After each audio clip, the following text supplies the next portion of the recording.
second. Give me a few minutes, Chris. Yeah.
All right, guys, we are back, and we're going to be talking about some League of Legends now, since, of course, at Katowice there were lots of games, and we just only talked about StarCraft 2 for like about an hour now.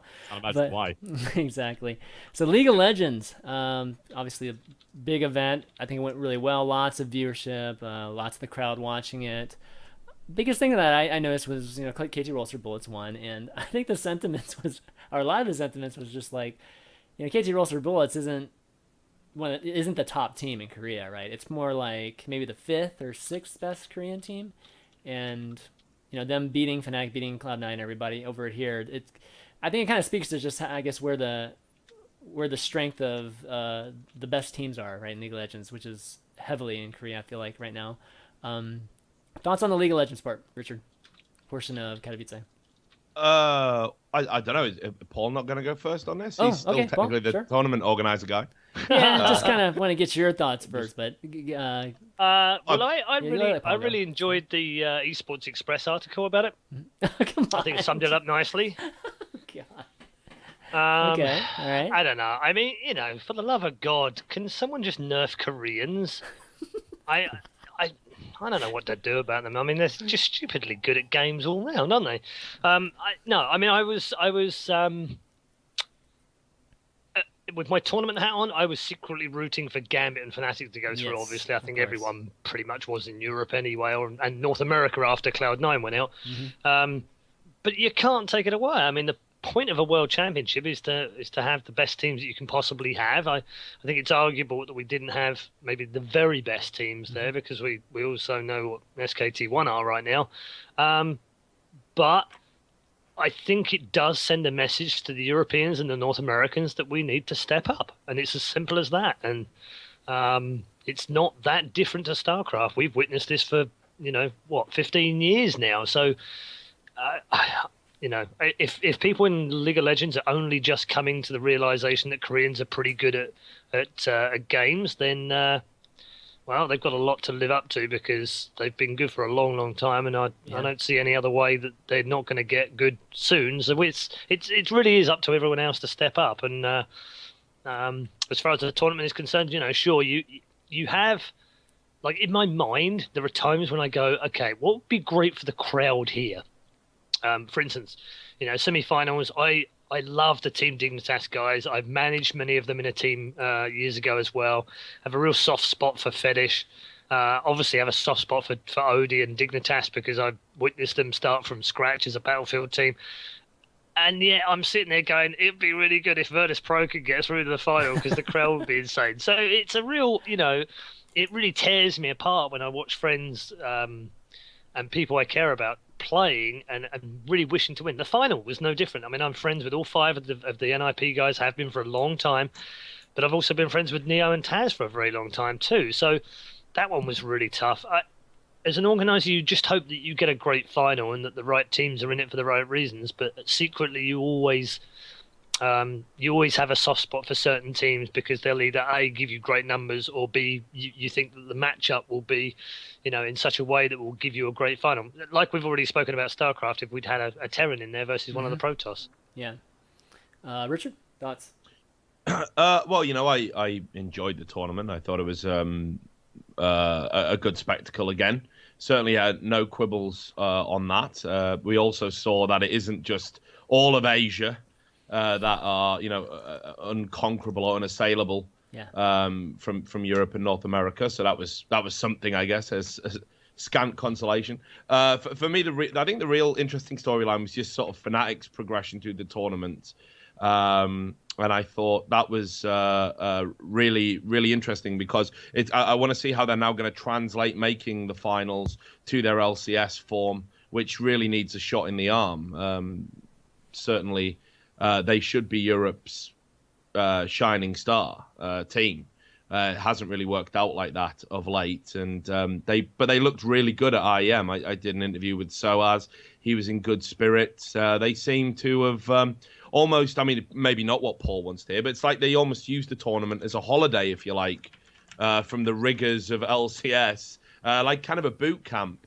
And they really seem to have got their shit together, which is good news for Fnatic fans and for fans of European League of Legends. For me, the standout moment, perhaps of IEM, came from the LoL tournament. And that was when Gambit played on stage. Because obviously when we went out there, we all know there's been this huge political situation in the Crimea. I didn't know how well Russian people were going to be received in Poland, like, honestly. And there's all sorts of issues. I think the Gambit house is in Kiev. So there's all this undercurrent of, what's going on. How is this global political situation going to impact on esports? And when the Gambit guys lost, they got a standing ovation from the crowd. All the Polish fans stood up cheering Gambit, It must have been a really humbling and profound moment, because obviously we're told that there's a lot of anti-Russian sentiment in Poland. And literally, I mean, we didn't know what we were going to get politically. On the day we flew out there, we got told there was 16 F-16 airplanes deployed to Polish airspace because they were a little bit tense. So it was a crazy situation, but it was an amazing moment to watch. I think it was very humbling for Gambit and all of those guys. And it was just a great moment. It shows, it's such a fucking cliche, and I'm repulsed at myself for saying it. But, some things can transcend, politics and personal issues. No, that's the beauty of sport, beauty of esports, and can create really cool moments like that. We see that, with the Olympics sometimes too, or a lot of times actually when that those sort of things happen. In regards to the prize pool, Paul, I had a question for you. Is there, like we were talking about the $100,000 winner take all portion of the SC2. When it comes to League of Legends, is there like a min that you have to like a minimum requirement for a prize pool, or any kind of factor that adds more excitement to it? Because League of Legends, for me, I just feel like you can almost do any kind of League of Legends tournament with decent amount of teams, and it's going to give you some great results, viewership wise and that sort of thing. You're muted, Paul. I apologize, I was eating. We actually have a number of different products at ESL that League of Legends takes place in, one of which is EPS, and we have national EPSs. It's not uncommon for us to get 40,000 people watching a national EPS game in League of Legends. So, no, I think you can generally just, you could probably throw a Doge coin out there to win, and 50,000 people tune in to watch it. Right. And it's just a very it's a very popular game. Although we'll come on to Counter-Strike Go in a little bit, and I think it's interesting that if you look at the two scenes right now, you've got around about 140,000 people playing CS:GO, which is tremendous, by the way. It was 20,000 not a year ago. So for them to have reversed the trend of games going like that to going like that, which is what they've done, is incredible. But likewise, if you compare the amount of players playing, it's I think there was like 40 million playing League of Legends right now, and we're getting 400,000 tuning in, which is great. It's really, really good. But I think Riot numbers were 68 million actually. Yeah, I mean it might be even higher than what I'm talking about. But CS is getting 150,000 people playing every day, and we get 250,000 people tuning in. I think that's a bloody good job by CS. That's a fucking awesome conversion rate. Yeah, amazing. It's insane. It means they've attracted people from other games and other genres, and you can argue, well, it leaked in from StarCraft or people tuned in earlier, whatever. But whatever, it doesn't matter. People were watching. Yeah. So people were watching when StarCraft when there wasn't a leak. It was just generally speaking, the numbers on the CS tournament were very good. Well, TV. So I would say, sorry, to answer your question, no. You can almost throw up whatever you want for League of Legends. But it's the World Final, and we wanted to make sure it had a decent prize pool. And if you look at the whole weekend, we gave away $500,000, which I think is probably the biggest single amount of money given away in a weekend for a very long time outside of publisher finals. Yeah, actually, when's the last time? I can't even remember the last time. I think WCG gave around 800,000 one year, but that was maybe going back to 2004-05. Yeah. TV, you mentioned, or you had the SoundCloud bite where you talked about conversion, right? And in StarCraft 2, and you mentioned the stats, and I think we've all known that about StarCraft 2, but CS:GO, this was, along the same lines, where you have not very much usership, but you have a watchable esport, right? And there's a whole element to it where it can be a viewing entertainment type of thing. What does that mean for League of Legends? I mean, does that mean just League of Legends is not I mean, is that a bad thing for League of Legends more so than a good thing for StarCraft 2? That sort of thing when the conversion is that low on it. Well, I mean, like I said in the SoundCloud, it's hard to know what the conversion rate actually is unless you have access to uniques. You can try to do the conversion rate. You also need to know whether or not Riot's figures are actually accurate, which they have known not to be in the past. But whatever the case, it does seem like League of Legends in particular has quite a surprisingly low conversion rate from players to esports viewers, and one has to actually wonder why that is. And you also have to wonder whether or not there's an issue with a lot of people who either have played StarCraft 2 in the past and just don't play anymore but still want to watch it, and whether or not StarCraft 2 is a more watchable game, whether or not Counter-Strike is a more watchable game for people that don't play Counter-Strike Go. I mean, everyone and their fucking mother has played Counter-Strike at some point. So it could just be curiosity. It could, of course, be the fact Valve was promoting it, I believe. They've been actually getting on the CSGO train quite a bit lately, which is awesome. As there was for a long time they were doing it for Dota and not for CSGO, and the CSGO guys were like, well, we want to crowdfund, we want to do a big tournament like that as well, and they did it, and it actually worked out really well. But is it just because LoL's less watchable? I mean, I personally have great difficulty watching League of Legends, even though I've played thousands of hours of it. I still have difficulty watching it as a spectacle. I've said it before. It's this giant fucking whirlwind of colors that I find difficulty keeping track of. Yeah. I find Dota to be a better moment to watch. Just to give the conversation a bit of balance, I actually really enjoy watching it. Played it a ton, but I can see the skill involved in the team play, more the team play than anything else. It's different, isn't it? Because in CS you have that, it might be 1v5, but the one guy can still win the round.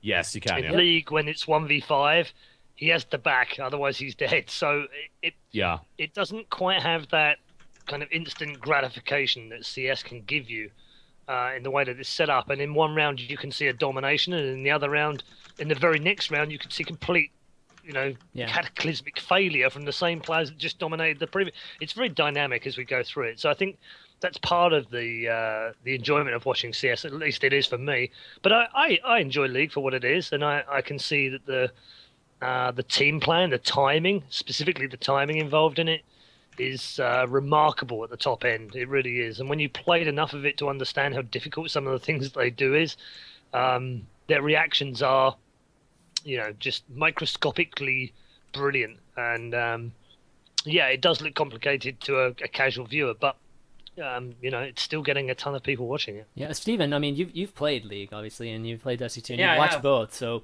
what are your thoughts on it? Why is one conversion just so much harder than the other right now? I'm actually not sure. It's really hard to look at. There's like so much that goes on. This question is almost as complicated as asking the how many people watched that tournament? How many people watched the finals, the Katowice finals, because it was a $100,000 prize pool? Why not? Like, how much can you attribute to that? The reason why I said that is because for StarCraft 2, like for instance, how popular would StarCraft 2 have been if it was called like real-time strategy game, blah blah blah, and it wasn't like riding on the back of Brood War? Like, would StarCraft 2 be? Because like a lot of that. So like, how many of StarCraft 2's viewers come from Brood War? Like, if there was like a League of Legends 1 and this was the second league, like there's a lot going on behind the scenes there that makes it really hard to say like, oh well, StarCraft 2 is definitely a more watchable game. I mean, kind of, but it also has like 15 years of history on League, and I mean, you could explain conversions a couple other ways too. League appeals to a lot more casual people, and it's free to play. So somebody might be like, oh, like I'm gonna go make a fucking League account and play a couple games. Maybe I'll play like once or twice a month with some friends. I know people that do that, and it's like, whatever. Whereas with StarCraft 2, it's a $60 investment. So if you're gonna, 40, however much money when it goes on sale, if you're gonna invest the money into actually buying it and playing it, you're probably a little bit more invested in the community. So I mean, Is there's I think a lot that's of other a things to really consider too. But one thing I heavily disagree with you with, and maybe it's stupid too. I mean, you deal with sponsors more than I do. I don't believe that the viewer conversion from like players to viewers necessarily means that you get better sponsorship conversion. Is that really true? Like, if let's say 100%, or let's say like 50% of the active Quake players watched your tournament, so your tournament's got like 1,500 viewers, would you be able to sell that to sponsors more than like League of Legends or Dota? Go like, well, look, half of all the Quake players watch my tournament. Only 5% of League players watch League tournaments. Like that seemed like a really weird argument to make to me. All right. Well, I mean, what I would say is that the example's kind of a little bit extreme because I think there's a certain threshold where, yeah, you just become kind of irrelevant to sponsors. Yeah, if you've got 1,500 viewers, you're probably not going to be making a huge amount of sponsorship cash on that. But if you're marketing towards a sponsor, they're looking for one, very particular demographics, and two, just how committed those actual viewers are to supporting esports. One of the arguments we made to our sponsors was, look, esports viewers are really committed to supporting esports as a concept.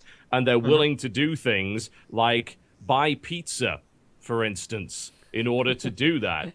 And as a direct result, your potential ROI is an awful lot higher. And that's especially true when you can prove, look at how many of the players of this game are actually this damn dedicated to the scene. Look at the conversion rates on the numbers. And then say, well, look, actually, average age of StarCraft players and StarCraft viewers is older than these other games, which generally means more disposable income available. So it's just one of many factors. I agree with you that it's not a very massively important factor, but it's certainly an argument we've used with sponsors in the past that has resonated because they want to know why even sponsor esports at all. Why not just sponsor something more traditional than that? And the argument you can make is that it's a more dedicated audience. Even some of those arguments, I got a hard time believing. The first problem is that when you talk about demographics, I feel like there's a huge crossover between StarCraft 2 and Dota 2 and League of Legends. Like when you're talking about just average people that play the games, I feel like if you were to advertise to like the entire Dota 2 audience, you'd probably capture a significant portion of the people that do watch StarCraft 2. Oh, yeah, I feel like there's a lot of crossover too. And then when you talk about like disposable income and whatnot too, like the average League player has dumped how much money into like champions or heroes or whatever the fuck they're called in that game. So I mean, if you look at average free to play, statistics, though, League of Legends if it's anything like any other free to play game, is running primarily on whales. That being, it's running on the people that are dumping a lot of money into it, and the vast majority of people are paying not a single fucking cent for it. So it's difficult to make that argument. And I would also say, but I'm pulling this out of my arse. Someone might have stats. Paul might have stats that in general, League players are younger than StarCraft players. The demographic is younger. And you could even argue the same with Dota. Dota's history, I think, helps. And as a result, the people that played Dota 1 probably playing and watching Dota 2 and are on average older than League players are. And that's actually a pretty significant age demographic difference between the two. Yeah, I mean those are all good points. One thing I have to mention too is that Dota 2, they definitely have some elements of their UI, right? That does make viewing competitive events a little bit more friendly than StarCraft 2 and League of Legends. How much of this has to do with the clients? I mean, obviously StarCraft 2 is, we kind of know, like it's just a link on one, just on the Battle.net page is like the best thing that you can have, and there's no embedded type of thing. Are we doing the embedded thing again? Because that's never actually been true. There was never any autoplay stuck in the LoL client inflating numbers. No, but what I'm saying is that why not why not do it then? I mean, in the clients, if you want to really boost. Probably can't, I'd imagine, at least not with the current setup. The LoL It's hard client? to say. You'd have to. I think you're talking about the StarCraft 2 client, right? I'm talking about any of them, like just any client. I mean, League of Legends, StarCraft 2, any of those. I mean, right now I feel like they. League of Legends in particular, having all those viewers, they could easily integrate something, right, that boosts those numbers, that in turn will boost numbers on proposals for I mean, the League client definitely can. It uses the Adobe Air platform. There's no reason that they've integrated YouTube onto it before. So I was going to say they've had the streams on the client before, and in fact that was one of the main accusations, hilarity, as we transitioned from season 1 to season 2. Getting zombie viewers by having nothing autoplay. Yeah, but did that ever actually happen though? Because I only ever saw a link there. No, I didn't think so. No, it wasn't true. It was just this sort of anti-League of Legends propaganda that was manifesting itself in the esports sort of community at the time. It was never zombie viewers, but they did put it in the client. And interestingly enough, although I didn't log in over IEM, I'm not too sure if it was there this time around, whereas Valve did do it for CS:GO. Exactly. So. Right. I mean, I think that would have been huge. I mean, Paul, do you agree? I mean, if it's an event, I mean, you're just going to get these easy viewers, and actually, you're going to intrigue a lot of people too. That these casual users will be intrigued by seeing professional players play, no matter how casual you are. Yeah, I mean, Valve. They're very different to deal with than many of the other publishers. They're very hands off. Yeah. you know, they have a specific way of doing things, which actually is a blessing in some ways and a curse in others. But one of the things that they did do over the weekend was that they really supported the championship. Had regular updates on the front page when you logged into CSGO. Streams obviously were embedded inside the game as well, so anyone and everyone could tune in, and I think that definitely helped us. But having the drops in the game was what really sets them apart from the StarCraft. Pushes it forward. That's seriously really savvy. Yeah, Valve has fantastic. got ridiculously savvy when it comes to its clients and integrating new ways to watch. Yeah, You might say, well, why can't you just have a link in the Dota client? Well, because they want you to actually dive into the game itself through the client, because they have that functionality available for you. And Half-Life TV has been around for the longest fucking time, and I assume CSGO has similar functions. And those in-game drops. You can actually still just watch on Twitch and get game drops because you can link your Twitch account to your you can CSGO link it account through your Steam account, yeah. So, incredibly smart marketing, incredibly smart understanding of their demographics. And do you know what's really key to this is that 18 months ago when Valve started to say, I'm going to start making weapon skins, like the traditionalist in me just went, oh, for God's sake, what are you doing, you morons? And pretty much everyone agreed with me. Everyone in 1.6 that came across, everyone that came across from Source, we were still battling in CSGO about, Source was better, 1.6 was better, the players are better, this player are better. Old bastards. You say that like it stopped. Well, it pretty much has. It pretty much has. Seriously, the most arguments you'll see now in any of the main forums is which bloody weapon skin is the most valuable, and how does my AWP look, and what about this There are skin? some and what where about people these pay stickers? And thousands God of knows dollars what. for some of those boxes now, right? Yeah. Right now, I have an AWP which is worth nearly $200. I mean, it blows my mind to think that a virtual piece of zeros and ones can be worth $200. What the fuck, man? But the cult the of point Valve is is this. strong, man. The point is this, right? Seriously. 18 months ago, no one thought this would be how it would be successful in any way, shape, or form. And yet, 18 months on, we've gone from 20,000 players a day to 150,000 players a day. And instead of getting 30,000 people tuning into EMS1, we're getting 150, 200, 250,000 people, and nearly 300,000 people tuning in via GoTV. It's mind-bogglingly how great and vibrant the scene is right now. Go and watch any of Tweeday's videos. The guy has like 50,000 subscribers. He does a case opening video and he gets 45,000 freaking views just opening cases on I'm Vine. getting on that Holy shit. That sounds like free money. I'm going to go for that one. It's great, right? I mean, I Exactly. don't know what his CPM is, but whatever. And the thing is, on top of all of that, they're now introducing stickers, which originally I was like, oh, bloody stickers. But we had a magnificent series of stickers built for the game over the weekend where you could buy the sticker packs, see what you get out of it, and it was a cool trade. I spent 30 quid on it, right? Because I wanted to support the teams, and I wanted to get all the stickers of all the team logos and the ESL foil stickers so that I can plaster them all over my guns in game. Because guess what? They make the guns even more unique than they were before. So it's and it supports esports directly. Now, if I'm doing that, fucking savvy, like that is too fucking savvy, and it pisses me off so much every time I see that. It's like, fuck, StarCraft 2 could have had that years ago, and they never went for any sort of monetization of any description, or even just the ability to get their team logos onto a map was something that had to be modded in. We only just got that tiny spinning little logo that comes in on the bases there, and I'm at least glad they put that in. But it took us 4 years of arguing that we need something like Dota. Yeah, sure. When I think GameHeart first started with its idea to put sponsor stuff in, it was because Dota had those little banners that would fly outside of the base with the sponsor logos on them, which is just absolutely fantastic. But here's the key thing, right? And I this is in my mind. When I was young, bear with me, guys. This might be a long story. In 1910. In 1910, when things were black and white, we had Panini stickers, right? And now Panini stickers in the 80s were the currency on the playground. You lived and died by the packets that you had and what you could swap in and out. And the foil stickers were the most valuable because they were generally What was the exchange rate on your playground for the foils? Maybe 3-1 for a foil sticker, sometimes 5-1. That's not too bad. That's not too bad. Yeah, it's pretty good, reasonable currency. Basically, what we have in Valve right now is exactly what they've tapped into the human psyche. We love collecting shit that we don't actually need, and they're perfect for it. Yeah, no, agreed. Totally. But let's bring it back. Let's bring back the discussion back to the actual event. Could there, we talked about SC2 and even League of Legends not really working out the way that, you'd hope in the ideal situation when running an event.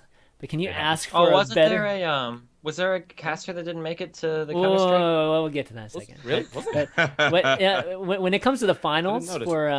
for CS:GO, could you have asked for a better, I guess, No, final? not really. And just the actual champion too. I mean, the crowds were just roaring. I mean, it was crazy. I mean, you always, what you dream of most as a tournament organizer is you get an underdog and you get a crowd favorite underdog against a crowd favorite champion, player or that's what you ultimately what you want. And what we got in a way, with no disrespect to the other teams that took part and played tremendously well in places, was exactly that. We've got the world champions of 2013 haven't really been on the top step for a little while either. They've been beaten by Titan in the last few months, but generally accepted as the 2013 world champions, other than DreamHack, against a team who haven't won a thing for about 4 years, but are tremendously successful. At least 3 of them have been, and have won pretty much everything there is to win, including the Intel Extreme Masters twice. So,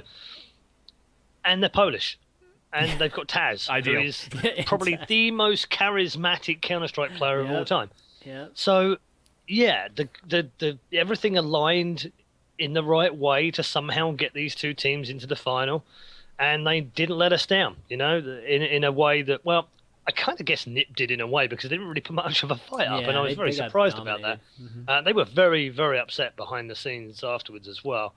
But they were up against a juggernaut who they just had so much momentum and so much crowd behind them, and it shouldn't be underestimated. They really did have 6 men playing for them at the weekend, and the 6th man was the crowd, no doubt about it. I mean, there were rounds which they should never have won that they somehow won and snatched away from the jaws of defeat, and there were rounds where they just destroyed Nip in a way that I've never seen them do that before. If you ask me if this is the dawn of a new age of the Golden Five, no, I don't think so. I think this is probably a one-off. I think if they win another tournament this year, well, I'll buy you a whole crate of beer, Taz, if you win another tournament this big this year. But I'm pretty sure that's it for them this year. But if that's the only thing they win in this year, I don't think they'll care. Yeah, because it was it was something I don't think any of those 5 players will ever experience again in their lives. It was that magical. Yeah, Richard. I mean, coming into the event, obviously, CS is my background primarily. It was really weird. I looked at the history of it all. Traditionally, when they go into big tournaments, major tournaments, when they change organization, they invariably win that tournament. But I had some, I mean, like me and Taz get along really well. And I think it was at DreamHack summer. He was a bit despondent. This is back when they had the original sort of 5. And he was talking about leaving to become a League of Legends player, which seems to be de rigueur. If you're going to retire in esports, you don't retire, you just play League. But he was at the bar and he was drinking. We were drinking some champagne. Tosspot had given us, actually, and he was saying, "I'm done with this. This is bullshit. My team are never going to get to the level I want to be at. I'm a 3-time gold medalist, WCG, and I come to these events and we don't do well, and the game's so small, and I don't feel like an esports champion. I don't feel like I figure in the esports history," and he was really down about it all. Anyway, I said to him, "You shouldn't retire, but you're going to have to internally bite the bullet and clear out the deadwood." And they didn't do it for ages, so I can't claim any credit for it. But when they finally did it, I knew coming into this tournament they were going to feel so energized. And Taz just had that belief. I think it might have been Paul who told me at the event, he walked past the trophy and said, "That's mine." Nice. He absolutely 100% believed he was going to win. So they did what they needed to do. And when they had the younger guys there to sort of make up, the slack that some of the other guys have been doing. I mean, Pasha, everyone's talking about Taz and Neo. Pasha, most improved player in CSGO, like in the last 6 months, without a shadow of a doubt. He was immense for them. And I know it just felt they were my pick for the tournament going into it because of everything that had been going on around them. Then when I got to the tournament, everyone was telling me, like, the only team we fear, Virtus Pro. They're unbeatable in practice. Only one team had beaten them in practice in the last month, and that was LDLC, who everyone considers to be onliners in the scene. So that was amazing anyway, and I didn't know that. So I was like, well, fuck it, they're going to do it. And it just seemed to be on rails for that final, like you talked about, like it was destiny, you know, to be Virtus Pro versus NIP. And I was so pleased that's what happened. I certainly think it's better. NIP will probably hate me for this. I think it's better for the game as a whole, Virtus Pro 1. I think it's way better for the scene. Yeah. And they did. They ran over NIP. I feel real sorry for Fifth Lauren, who he went 9 for 44 in the final after having one of the better tournaments he's had. And he's so criticized by the whole community all the time. And it just sucks for him that on the big stage he kind of underperformed a little bit. But super happy for Virtus Pro, and super happy that, you know, we've got someone challenging NIP and the sort of dominant, you know, forces in the sport. So it was certainly a moment I won't forget. Yeah. Watching it in the crowd was super hyped for it, like Paul says. And great little moment where I think Pasha threw his winning mouse, the mouse he just won the tournament with, he threw it to a fan. Never seen a kid eyes light up like it. Like, it was. Those are the moments, man. You know, like, you don't get a chance. You don't get those very often, and whenever it actually happens, you know, you got to just enjoy it. You know, as a viewer, anybody who loves esports, like, those are the things that you live for. But yeah, so the tournament overall, I mean, CS:GO caught my attention. I watched a little bit of it too, and every time I watched it, it was just like, couldn't keep my eyes off it, and I could hear the crowd too. I think the CS:GO was the one stream I could hear the crowd the best. And anytime there was, you know, like a kill and that sort of thing, it was really, really good. But okay, well, let's move on to a topic that I know a lot of people have been asking me about, and you know, since we have Paul on the show, obviously Thorin, right? Thorin was supposed to be a caster. I don't know. Does Thorin have much to talk about? The Lee Sidner said they were doing the whole League of Legends talking about it. That's what we're talking about, right? Yeah, that's exactly what we're talking about. I can't even believe they're reworking that champ. It's fucking that's exactly criminal. What we're doing. Or am I out of order on the topic sheet? Sorry, never mind. Keep going. Oh my god. Oh my god. Okay. So Thorin was removed from being a caster, and a lot of it had to do with what he said on this show last week. And you know, Paul, you released a public statement about it. But you know, a lot of people have been asking me about it, so I just want to say that for me, it's just like it's very unfortunate because, you know, I think Thorin by far, I don't believe Thorin's a racist or any of those things, you know, xenophobe or any of that sort of thing. It's just one of those things where, you know, when he comes on a show like mine, you know, like Unfiltered, and he comes in with kind of that frame of mind too, you know, just you know, people love him for that, people hate him for that. That's just how he is, and unfortunately, you know, it kind of went the wrong direction, or at least given the timing and, you know, being what he was going to be doing this weekend and where he was going to be doing it, it was definitely not in good taste. And you know, I can't blame you guys for doing what you did, ReDeYe, for sure. But I think overall it's just kind of an unfortunate situation. So I don't know, any comments, Paul, on the whole thing? No, well, yes and no. I mean, you know, was it a difficult decision to remove him? Yeah, it was, and it was something that I had it brought to my attention the day before, and I spoke to a lot of people through that evening and took some advice from different people, or at least listened to their advice as well. Ultimately, it was down to me. It was my decision to make whether we kept him on or not. I had considerations from Valve and from Intel and from senior management within ESL, and that went on until 2 a.m. that night, when the night before the tournament starts as well. So, massively difficult decision to make one way or another. Mm-hmm. The complaints that we'd had originated from some of our ESL Poland crew, who he would be working with, who felt that it would be difficult to work with someone that had shown that level of disrespect to those people. So that's where it originated from. We also had some other complaints as well. And yeah, it was a very difficult decision. And it was one that I wanted to make face-to-face with him as well. So I met him in the hotel lobby, and we spoke for about 30 minutes or so. He was very upset about it. He was very confused as to why this mattered, why it had affected his opportunity to go on to the show. And I tried to explain it as best I could. And he genuinely did not understand this kind of logic. But I also, for my own part, didn't understand his logic about it either.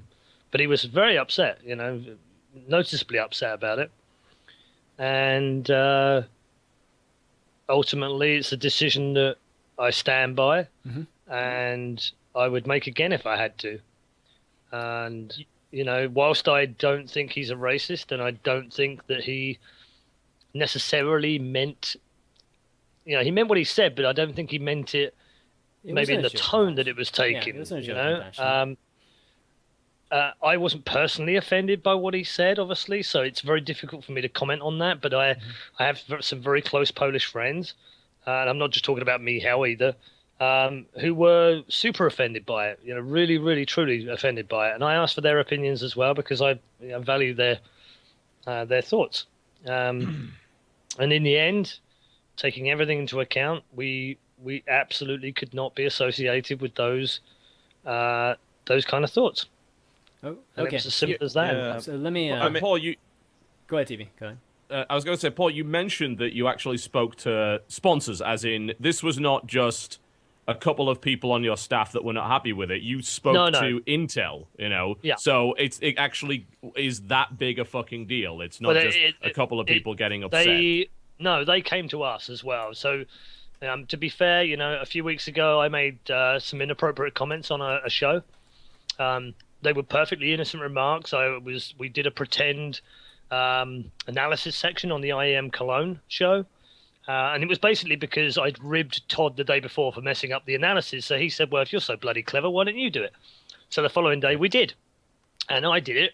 And I did it obviously in a jokey fashion because I can't analyse a game the way that he does. Right. And I happened to mention that the storms the Protoss were using were, worse than the ones seen in the UK over the weekend.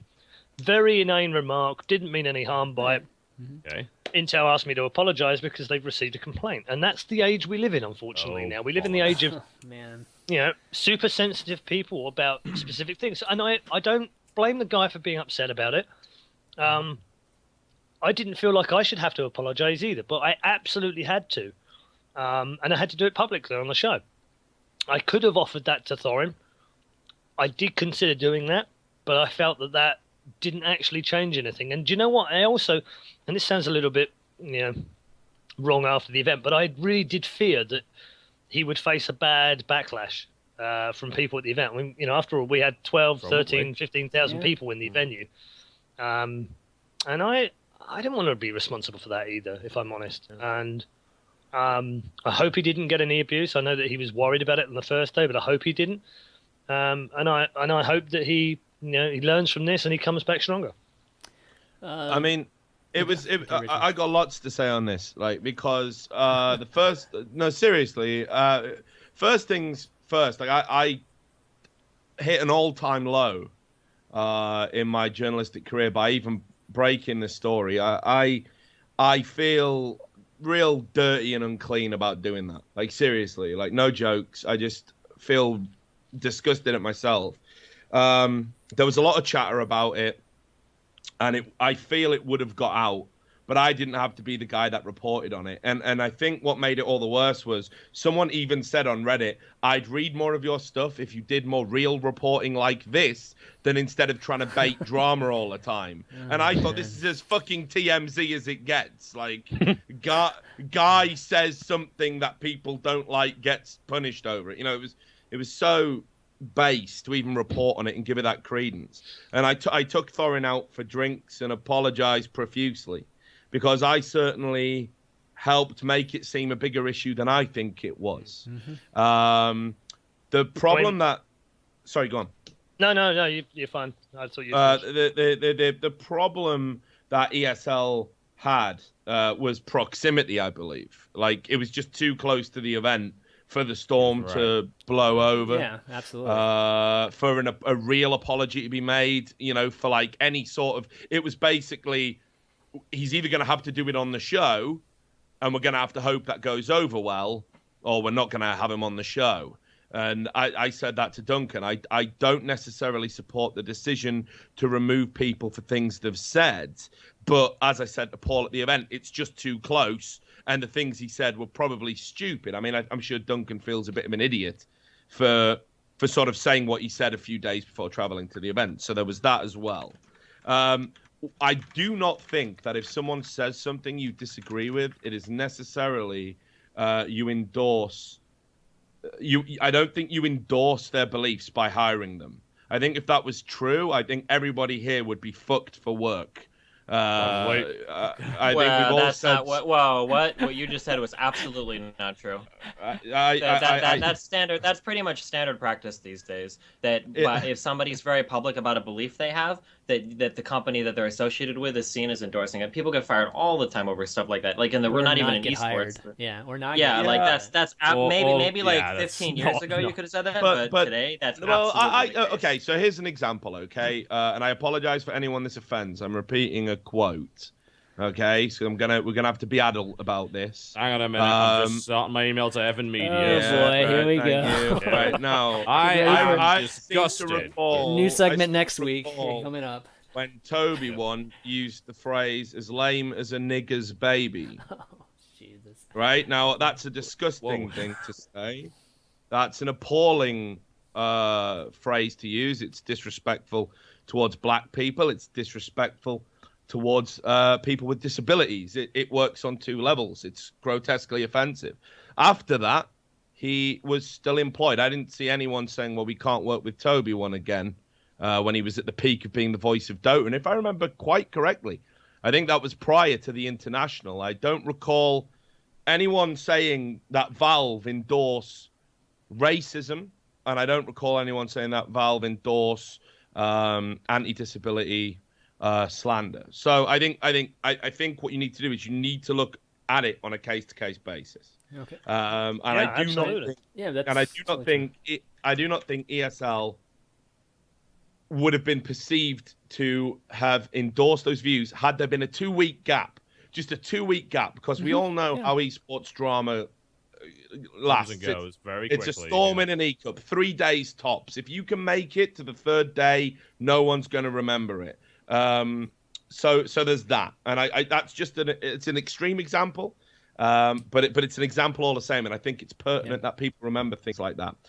So the other point I wanted to make in regards to this is if people wanted to prove what Thorin had said wrong about Poland, and certainly I had an amazing time out there. I found everyone to be super friendly. I enjoyed the city.